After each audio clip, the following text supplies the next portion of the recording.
Et bah bonjour à tous, c'est Louche, pas vous allez bien, en tout cas moi c'est super et bienvenue pour une toute nouvelle vidéo. Donc aujourd'hui nous sommes le 21 juillet et aujourd'hui c'est la fête nationale belge. Et comme vous avez pu voir au titre de la vidéo, dans cette vidéo je vais vous parler de l'histoire de la Belgique des temps modernes jusqu'à aujourd'hui. Donc sans plus attendre, commençons tout de suite l'histoire par les temps modernes, donc c'est parti. Donc sous Philippe II, les Pays-Bas actuels, passés au calvinisme, se révoltent et obtiennent finalement leur indépendance sous le nom des Provinces Unies. La Belgique actuelle et certaines provinces des Pays-Bas actuels restent possession espagnole sous le nom des Pays-Bas espagnols. Le trouble prive Anvers de sa prépondérance économique, elle sera reprise plus tard par Amsterdam. Au cours du XVIIe siècle, la guerre entre la France et l'Espagne désigne à peu près la frontière entre la France et la Belgique. Au traité d'Utrecht, en 1773, la couronne d'Espagne passe aux Bourbons avec Philippe V d'Espagne, fils de Louis XIV. Mais la Belgique revient aux Habsbourg d'Autriche et devient Pays-Bas autrichien. En 1789, les réformes politiques et religieuses qui veut imposer l'empereur Joseph y provoquent l'insurrection. Ce soulèvement, connu sous le nom de Révolution brabançonne, donnera lieu après la défaite des troupes autrichiennes à Turnhout le 24 octobre 1789 à une première proclamation d'indépendance en janvier 1790 des États belgiques unis. La discorde entre les partis politiques catholiques et libérales gêne cependant considérablement les défenses du pays et favorise le retour des troupes autrichiennes qui rétablissent leur autorité dès octobre de la même année. En 1792, la principauté de Liège et les Pays-Bas autrichiens sont envahis par la République française puis reconquis en 1793 par l'Autriche. En 1794, ils sont annexés par la France. Lorsque Napoléon s'empare des pouvoirs, la Belgique est intégrée dans l'Empire français. En même temps que la domination française, la révolution industrielle arrive en Belgique. La Wallonie devient une des régions la plus industrialisées d'Europe.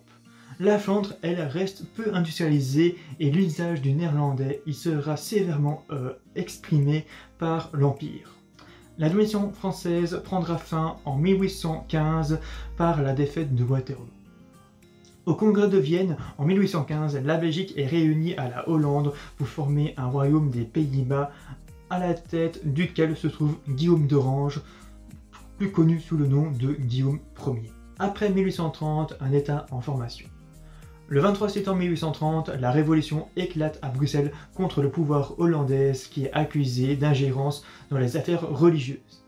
La Belgique étant catholique alors que le reste du royaume est principalement protestante. Les libéraux accusent aussi Guillaume Ier, donc Guillaume d'Orange, de forcer l'usage du néerlandais aux élites principalement francophones. C'est donc une alliance de bourgeois et de libéraux qui mène la révolution contre les Hollandais. Le 4 octobre 1830, l'indépendance est proclamée par le gouvernement provisoire et le 3 novembre, le Congrès national est élu par 30 000 électeurs, seulement un peu plus que 1% de la population adulte, et le 7 février 1831, ils approuvent une constitution. La très grande majorité de ces électeurs venant de la noblesse et de la haute bourgeoisie francophone, le français est choisi comme seule langue officielle. En faisant ainsi, la Belgique a donc fait un choix fort différent de certains autres pays qui, ayant la noblesse et la haute bourgeoisie francophone aussi, a quand même choisi pour la langue populaire comme langue officielle. Ce choix pour les Français étant clairement motivé par le leader politique comme un choix visant à imposer une culture latine à tous les Belges. Même s'il sera rectifié par la suite, ce choix initial sera la source d'innombrables problèmes communautaires, les Flamands étant majoritaires parmi la population. Le 4 novembre 1830, une conférence s'ouvre à Londres sur l'avenir de la Belgique. Les grandes puissances décident finalement de reconnaître la Belgique indépendante le 20 janvier 1831. Un royaume est fondé dont le trône est offert au duc de Saxe-Cobourg qui deviendra Léopold Ier, premier roi des Belges. La Belgique se déclare neutre. Ensuite, nous avons la période de la révolution industrielle. Au XIXe siècle, disposant de charbon et de fer, la Belgique connaît une révolution industrielle et devient la deuxième puissance industrielle mondiale. Le roi Léopold II, successeur et fils de Léopold Ier, en 1865, dirige à titre privé la colonisation du Congo dans le but d'assurer l'approvisionnement de la Belgique en matières premières. L'actuelle République démocratique du Congo, donc le Congo Kinshasa ex-Zaïre, devient son domaine personnel. En 1885, Léopold II devient officiellement chef d'État du Congo. Il ne cédera celle-ci qu'à la Belgique qu'en 1908. La Première Guerre mondiale. En 1914, en application du plan Schlieffen, l'Allemagne, en guerre contre la France, envahit la Belgique pour contourner l'armée française par le nord. La violation de la neutralité belge déclenche l'entrée en guerre du Royaume-Uni. Malgré une forte résistance, l'armée belge, emmenée par le roi Albert Ier, est rapidement submergée et le pays est occupé pendant toute la guerre, sauf derrière la ligne de front de l'Isère. Après la guerre, la Belgique obtient quelques anciennes colonies allemandes, le Rwanda et le Burundi. J'espère que j'ai bien prononcé. Dans l'entre-deux-guerres, la Belgique connut d'abord un rétablissement économique. Cette période coïncida avec des courants artistiques comme l'Art Nouveau, suivi du jugenciel Art déco. Début des années 30, la Belgique, comme le reste de l'Europe, est atteinte par une crise économique majeure. Ensuite, nous avons la Seconde Guerre mondiale. Donc en 1940, la Belgique est à nouveau occupée par l'Allemagne.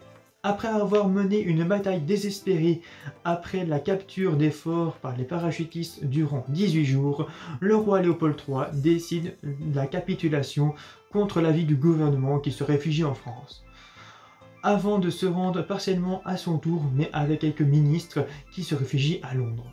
Cette décision du roi sera considérée par certains comme une trahison. Le roi reste en Belgique comme prisonnier de guerre, refusant d'exercer des fonctions officielles. Le gouvernement en exil prononce la capacité de régner du roi. Elle ne sera pas levée à la libération. Après la guerre, une impasse règne, les oppositions se durcissent. En 1950, le parti catholique obtient une majorité et organise un référendum sur la question du retour du roi, la question royale. Le résultat donne une majorité pour le retour du roi sur l'ensemble de la Belgique, mais une majorité contre le retour dans la Wallonie, plus précisément dans les provinces de Liège et du Hainaut, mais pas pour les provinces de Namur et du Luxembourg.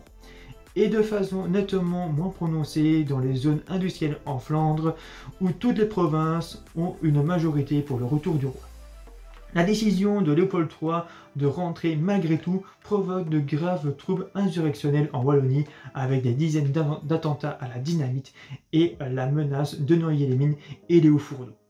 La gendarmerie tire sur des grévistes à Grasse-Merleur, près de Liège, faisant 4 morts. En Wallonie, un gouvernement provisoire est créé en secret qui envisage l'éventualité de faire succession et proclamer l'indépendance. L'abdication de Léopold III en faveur de son fils permet de sauver l'unité belge et le retour au calme. Mais ce qu'on appela la question royale marqua définitivement une rupture de l'unitarisme. Et enfin, depuis 1945, après la Seconde Guerre mondiale, la Belgique devient membre fondateur de l'OTAN et de la Communauté économique européenne, aujourd'hui l'Union européenne. Fédéralisation et régionalisation des années 70, 80, 90 et de l'après-2000, le dernier quart du XXe siècle verra se produire plusieurs vagues de changements industriels. La raison de ceci étant multiple. Tout d'abord, la divergence de plus en plus grande dans le choix politique en Flandre et en Wallonie, la Flandre évoluant vers un modèle nordique et anglo-saxon fort à droite, et la Wallonie restant fort étatiste, votant sur un parti socialiste fort à gauche comparé aux socialistes flamands plutôt sociaux-démocrates. Ensuite, la frustration de plus en plus grande en Flandre à cause des maintiens des discriminations généralisées dans les services publics nationaux et locaux à Bruxelles. Ainsi, en 1990, l'exécutif bruxellois répondra à une question parlementaire que jusqu'à cette date. aucun logement social avait été accordé dans les 19 communes de l'agglomération capitale sur base d'un dossier en néerlandais. En 2003, un ministre socialiste francophone reconnaîtra que les services d'urgence médicale de Bruxelles font de la discrimination généralisée envers les Flamands. Donc voilà pour l'histoire de la Belgique. Donc j'espère que vous avez pas mal appris par rapport à cette histoire. Donc si vous avez des questions, n'hésitez pas à me les dire dans les commentaires, je vous répondrai le plus vite possible. Donc voilà, donc n'hésitez pas aussi à me dire dans les commentaires si vous voulez que je fasse des vidéos, que ce soit sur la politique belge ou alors sur le Congo par exemple, ou sur d'autres sujets. Et voilà, je vous ferai évidemment avec plaisir. Donc voilà. Donc c'est la fin de ces vidéos. Donc si vous avez aimé la vidéo, n'oubliez pas de liker la vidéo, de la partager et de vous abonner si vous avez envie. Donc moi je vous dis à la prochaine pour une prochaine vidéo. D'ici là, portez-vous bien et ciao à tous.